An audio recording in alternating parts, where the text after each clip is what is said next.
Okay, ఇలాంటి చిన్న చిన్న తప్పులు చేయడం సహజమేనమ్మా. ఈ మాత్రం దానికి ఇంత షాక్ అవుతాడేంట్రా? ఇలాంటివి మా దగ్గర చాలా ఉన్నాయి. నా గురించి చెప్పలేదా బాబుకి?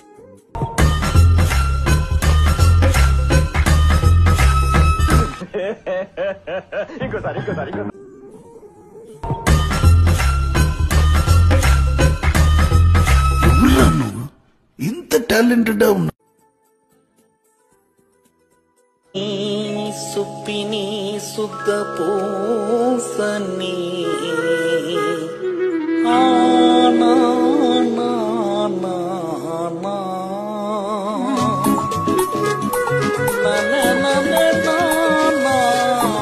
నీ వస్త్రాలంకరణ మీద పెట్టిన షరతులో సగం స్వరాలంకరణ మీద పెడితే బాగుంటుంది అంటున్నాను. I'm telling that.